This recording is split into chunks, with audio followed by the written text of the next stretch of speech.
जय हिंद साथियों, मैं चंदा आपका स्वागत करती हूँ A&S GKGS रिसर्च एकेडमी में।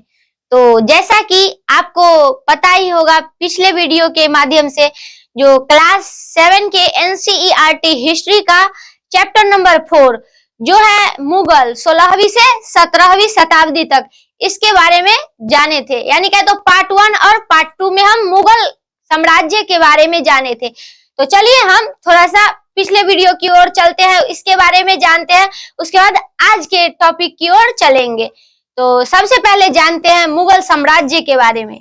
तो जैसा कि आपको जो बताए थे पिछले वीडियो में, मुगल जो है वह दो वंशजों से मिलकर बना हुआ था। एक मंगोल वंशज से और एक तैमूर वंशज से। यानी कहे तो माता की ओर से मंगोल वंशज का उत्तराधिकारी था मुगल, और पिता की ओर से बात करेंगे तो वो तैमूर वंशज का उत्तराधिकारी था मुगल। तो इसके बारे में जाने थे।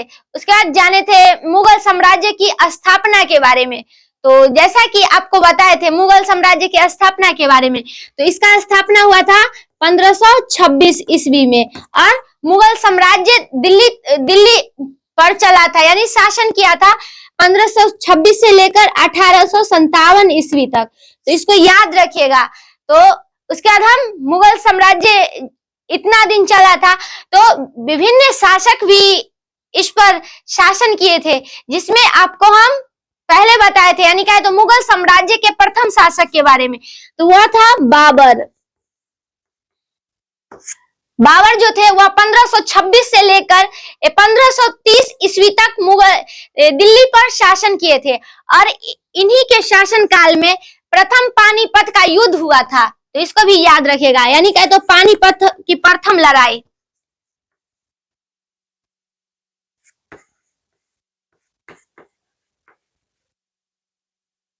वो 1526 ईस्वी में हुआ था। तो इसको भी याद रखिएगा। उसके बाद हम पानीपत के दूसरी युद्ध की बात करेंगे। तो इसी मतलब कहे तो दिल्ली के सल्तनत में ही हुआ था। तो दूसरे युद्ध की बात करेंगे, यानी कहे तो पानीपत की सेकेंड युद्ध।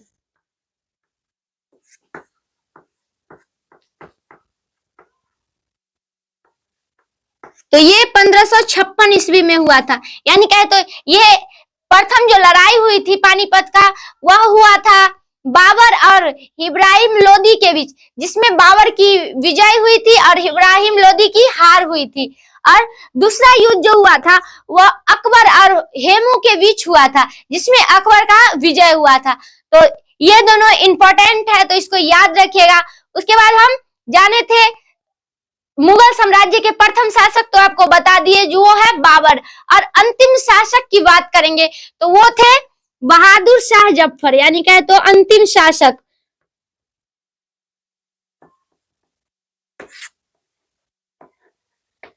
तो इसको भी याद रखिएगा।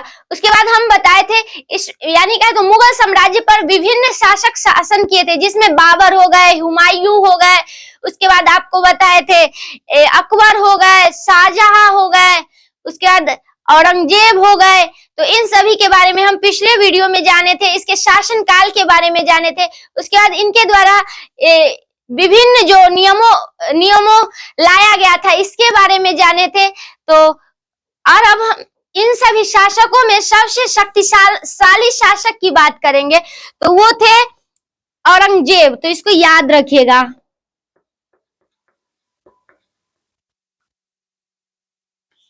जो दिल्ली पर 1707 ईस्वी तक शासन किए थे, और इसी के बाद मुगल साम्राज्य का पतन होने लगा था। यानी इसके शासन के बाद दिल्ली पर यानी कहे तो मुगल साम्राज्य का पतन होना शुरू हो गया था। और ये जो औरंगजेब जो थे वह 50 वर्ष तक दिल्ली पर शासन किए थे। तो इसको भी याद रखिएगा, 50 वर्ष तक शासन किए थे दिल्ली पर।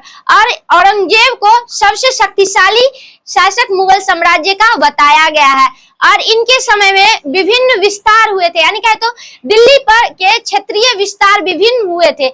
तो इसको भी याद रखिएगा।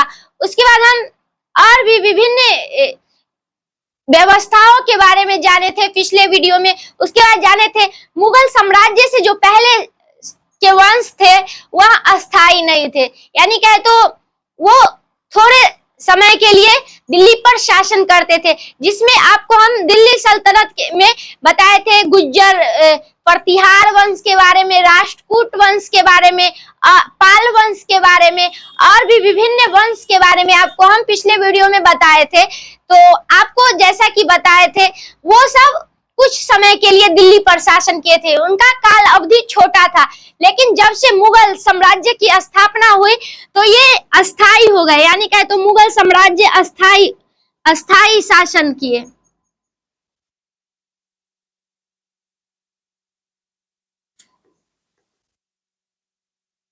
अस्थाई शासन किए थे मुगल साम्राज्य, और इनके जो शासक थे वह अपने अपने क्षेत्र के आसपास विभिन्न बदलाव भी किए थे, तो इसको भी याद रखेगा। तो पिछले वीडियो में हम इंपॉर्टेंट क्वेश्चन की बात करेंगे जो हर प्रतियोगी परीक्षाओं के लिए महत्वपूर्ण है, तो वो है पानीपत की प्रथम लड़ाई जो 1526 ईस्वी में हुई है।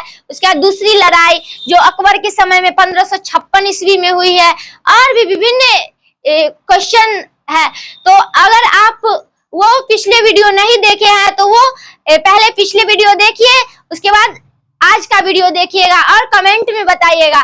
तो चलिए अब हम आज के टॉपिक की ओर चलते हैं और आज के टॉपिक के बारे में जानते हैं।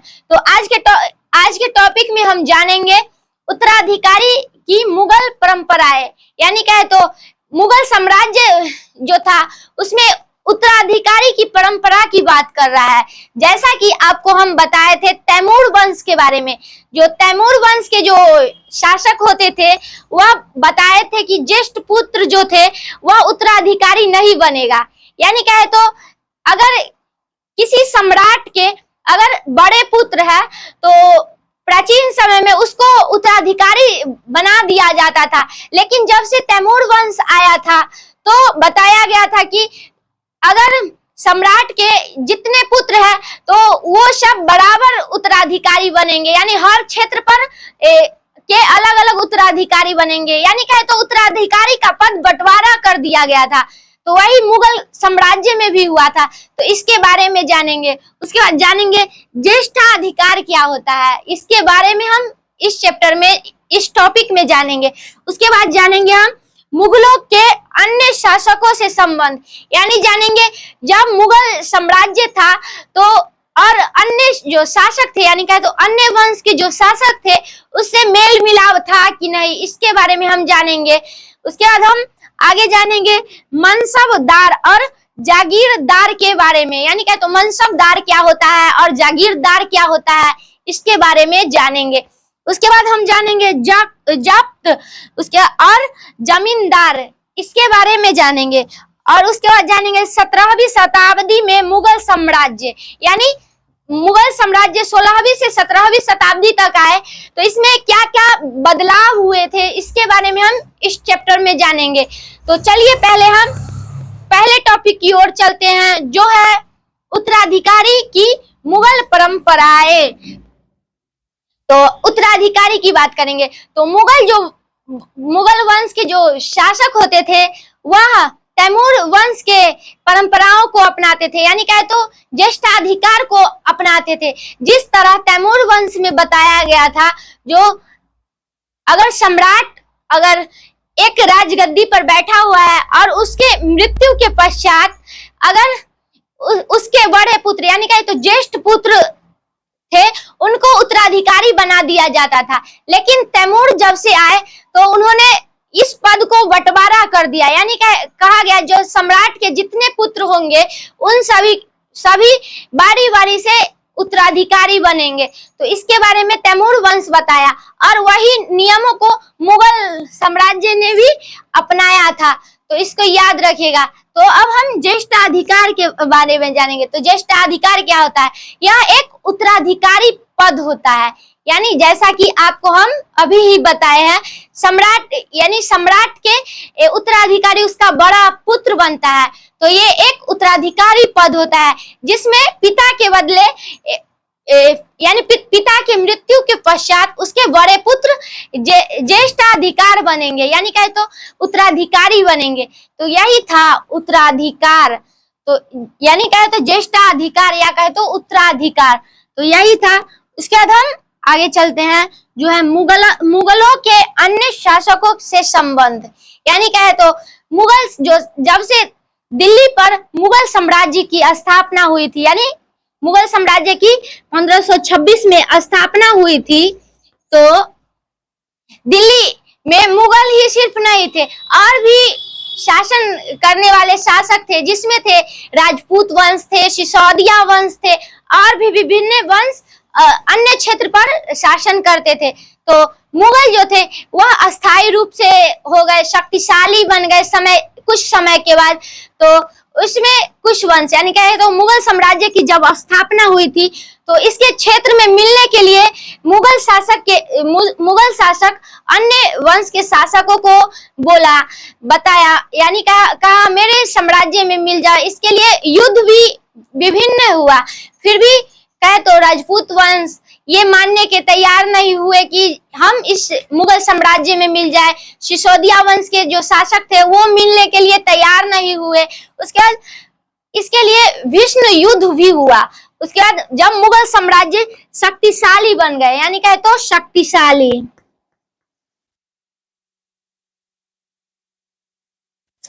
यानी कहे तो शक्तिशाली, विभिन्न रूप से शक्तिशाली बन गए, सैनिक रूप से, मनसब रूप से, यानी कहे तो पैसा के रूप से, और भी विभिन्न कारणों से जब ये मुगल साम्राज्य शक्तिशाली बन गए, तो विभिन्न क्षेत्र के जो वंश थे वह मुगल साम्राज्य में मिलने लगे, यानी कहे तो मिलने लगे थे। तो उसमें राजपूत वंश भी मिल गए आकर कुछ समय के बाद, सिसोदिया वंश भी कुछ समय के बाद मिल गए। उसी में एक थे मराठा वंश, यानी कहे तो मराठा वंश के शासक की बात करेंगे, या कहे तो मराठा वंश। इसके शासक थे शिवाजी।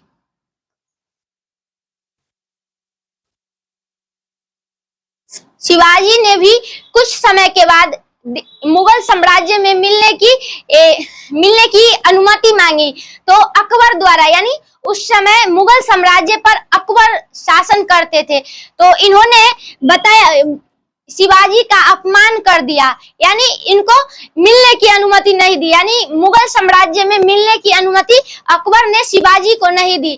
तब शिवाजी ने युद्ध के माध्यम से मुगल साम्राज्य में मिलने का प्रयत्न किया था, और अकबर, यानी कहे तो मुगल साम्राज्य और मराठा साम्राज्य के बीच लगभग 27 साल युद्ध के बाद आखिरकार मुगल साम्राज्य में मराठा साम्राज्य मिल ही गया था। तो इसको भी याद रखिएगा।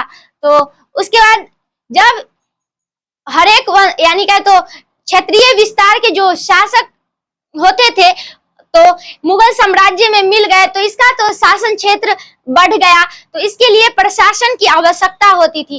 तो चलिए अब हम प्रशासन के बारे में जानेंगे, यानी कहे तो यानी कहे तो मनसबदार और जागीरदार के बारे में, यानी कहे तो मनसबदार और जागीरदार के बारे में, यानी जब सब, यानी कहे तो विभिन्न वंश के शासक वंश जब मुगल साम्राज्य में मिल गए, तो इसके लिए प्रशासन की नियुक्त करना पड़ा मुगल सम्राट को, या उसके बाद सैनिकों को नियुक्त करना पड़ा। तो इसमें उन्होंने सबसे पहले मनसबदार नियुक्त किया, उसके बाद जागीरदार नियुक्त किया। तो हम इसके बारे में जानेंगे, मनसबदार क्या होता है और जागीरदार क्या होता है। तो मनसबदार के बारे में जानते हैं पहले। मनसबदार,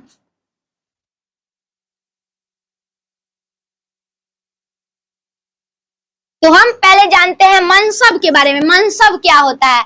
तो मनसब का अर्थ होता है पद या रैंक, तो इसको याद रखिएगा।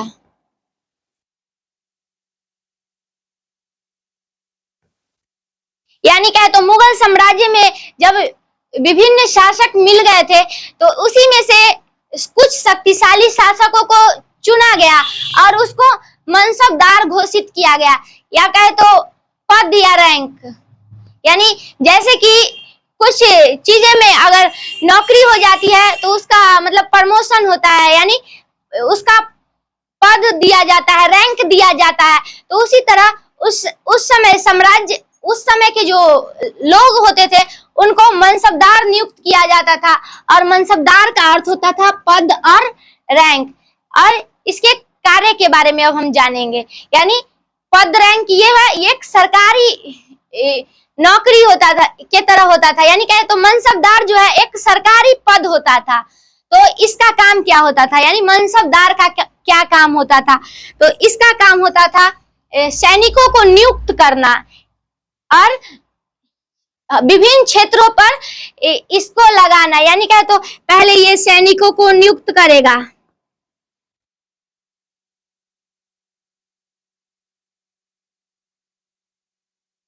सैनिक को ये नियुक्त किया, उसके बाद विभिन्न क्षेत्र पर उसको ड्यूटी देगा, यानी उसको शासन करने के लिए बताएगा।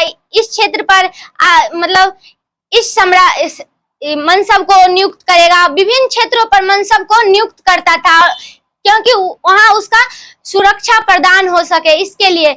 उसके बाद मनसबदार कुछ होते थे, वह सम्राटों के जरूरतमंदों को पूरा करते थे, यानी सम्राट जो थे, यानी मुगल साम्राज्य में जो सम्राट होते थे उसके जरूरतमंद चीजों को मनसबदार जो थे वह पूरा करते थे। तो इनका यही काम था। और मनसबदार जो होता था, ये भी पद जो होता था वह बहुत देख रेख करके नियुक्त किया जाता था, जो आर्थिक रूप से मजबूत हो, जिसको यानी कहे तो घोड़े की सैनिक, यानी कहे तो जिसके पास घोड़े अत्यधिक हो उसको नियुक्त किया जाता था, जिसमें युद्ध करने की शक्ति हो उसको नियुक्त किया जाता था मनसबदार के पद पर। तो इसको भी याद रखिएगा। उसके बाद हम जानते हैं जागीरदार का अर्थ क्या होता है। तो जागीर के बारे में पहले जानते हैं। तो जागीर जो होता था वह भूस्वामी होता था, यानी कहे तो उस समय के इसको नियुक्त किया जाता था भू राजस्व वसूलने के लिए, यानी जागीर का अर्थ होता है भूस्वामी।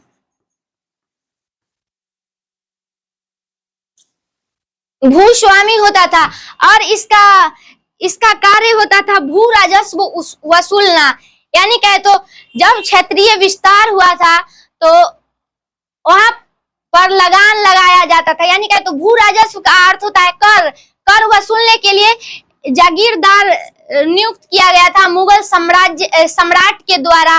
तो इसको भी याद रखिएगा। तो इनका काम यही था। एक का काम था सैनिकों को नियुक्त करना, सम्राटों के जरूरत चीजों को पूरा करना, और जागीरदार का अर्थ होता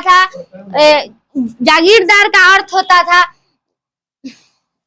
यानी कहे तो भू राजस्व वसूलना। तो इसको भी याद रखिएगा। तो चलिए अब हम आगे जानते हैं जब्त और जमींदार के बारे में। तो जब्त के बारे में हम पहले जानते हैं।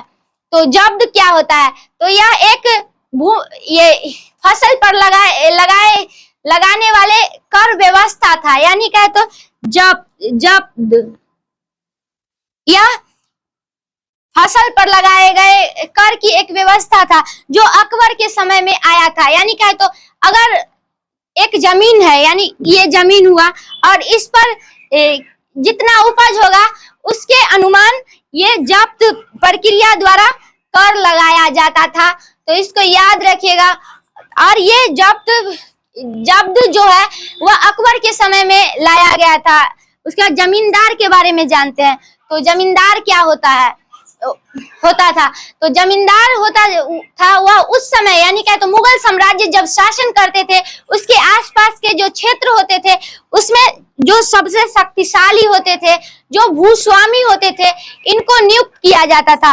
और इनका जो काम होता था वह कृषि, यानी कहे तो कृषि, आसपास जो कृषि होता था उस पर जो कर लगाए जाते थे उसको वसूलने का काम इसका होता था।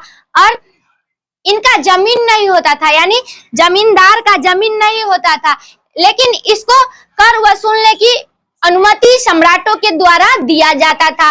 और ये कर वसूल कर सम्राट को समय पहुंचाता था, तो इसको भी याद रखेगा। यानी मुगल दरबार में जमींदारों के द्वारा कर वसूल कर पहुंचाया जाता था, तो इसको भी याद रखेगा।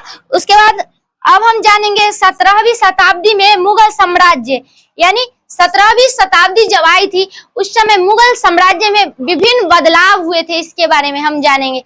तो जैसा कि आपको बताए थे, मुगल साम्राज्य सबसे अधिक समय तक शासन किए थे, यानी 1526 से लेकर 1857 ईस्वी तक। और इसी के समय यानी जब 1857 तक जब मुगल साम्राज्य शासन किए थे, तो इस काल अवधि के समय में मुगल साम्राज्य यानी दिल्ली पर विभिन्न बदलाव हुए थे, जिसमें विभिन्न युद्ध भी देखने को मिला। और पहले हम जानते हैं क्षत्रिय विस्तार के बारे में, यानी कहे तो इस काल अवधि के समय में मुगल साम्राज्य में विभिन्न जगहों पर क्षत्रिय विस्तार भी हुए थे। विभिन्न वंश के शासकों को मुगल साम्राज्य द्वारा अपने वंश में मिला लिया गया था। उसके बाद विभिन्न युद्ध भी हुए थे, जिसमें हम आपको जैसा कि बताए थे, पानीपत का युद्ध हुआ था, प्रथम युद्ध, द्वितीय युद्ध, उसके बाद राणा संघा का युद्ध हुआ था, सिसोदिया का युद्ध हुआ था। और इसी समय अकबर जैसे महान शासक मुगल साम्राज्य पर शासन किए थे। और उसके बाद हम शाहजहां जैसे शासन किए थे, हुमायूं जैसे सम्राट शासन किए थे, बाबर जैसे सम्राट शासन किए थे। उसके बाद औरंगजेब जैसे शक्तिशाली साम्राज्य दिल्ली पर शासन किए थे। और इन्होंने उस अपने अपने समय यानी कालावधि के दौरान विभिन्न बदलाव दिल्ली पर किए थे, तो इसको भी याद रखिएगा। तो इस चैप्टर में हम इतना ही को जानेंगे, फिर मिलेंगे अगले दिन अगले चैप्टर के साथ। धन्यवाद।